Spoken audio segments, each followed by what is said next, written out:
Binalot ng abo ang ilang barangay sa Negros Occidental matapos maitala ang ikatlong pagsabog ng Bulkang Kanlaon.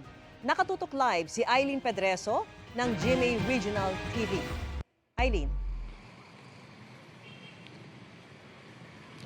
Vicky, muli na namang nabalot ng abo ang ilang lugar sa Negros Occidental matapos ang pagputok ng Mount Kanlaon kagabi. Ilan sa mga residente pinili munang huwag lumabas upang makaiwas sa amoy ng asupre.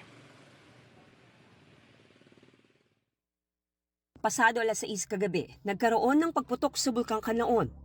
Ayon sa PHIVOX, tumagal ng 1 minuto ang tinawag nilang moderately explosive eruption. Dahil dito, nagkaroon ng eruption column na nasa 5 kilometro ang taas na tinangay ng hangin patimog silangan at hilagang silangan. Ang ilang taga-barangay Biak na Bato sa Lacasilia, Negros Occidental, nasa labas ng kanilang bahay nang pumutok ang bulkan.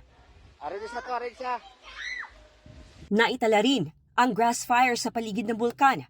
Gaya ng huli nitong pagputok, pagbaba ng sulfur dioxide na nagresulta ng pagbara ng daanan ng volcanic gases ang sanhi ng eruption ayon sa PHIVOX. Ang amoy ng mga frequent na eruptions nagapakita lang kung na very active, highly active katubong aton nga bulkan. Kung ini siya nga mga eruption ng magpadayon kag ang mga kaupod niya parameters, kung ini sila magpakita sang significant change, posible kita nga magpasakas ang aton nga alert level.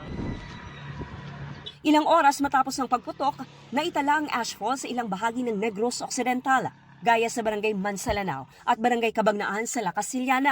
Kaninang umaga, nakasuot ng face mask ang ilang residente ng barangay Robles sa parehong bayan bilang proteksyon. Inay niya gawa nga lupok sang nagligad, damol patong aboy ni daw jutay lang gawa. Mataw ka na daw blag ubag kina kunan isang abo. Ay, may ara, ma'am eh. Hindi mo malikawan na kahit ara kami gani, gatulog kami, nagamas kami. Natural lang yung may kulpa. Ayon sa Negros Occidental PDRRMO, apektado rin ng ashfall ang mga bayan ng Binalbagan, Moises Padilla, Hinigaran, Isabela, Pontevedra, Ilog at mga lungsod ng San Carlos, Himamaylan at Kabangkalan. In case meron ang ashfall na na-experience sa ilang mga community, mag-wear din sila sa ilang face mask because it would also help ma-affect sa ilang health.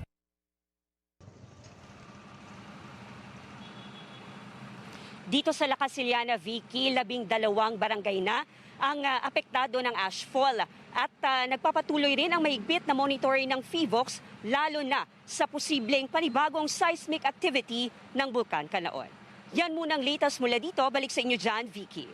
Maraming salamat sa iyo, Eileen Pedreso ng GMA Regional TV.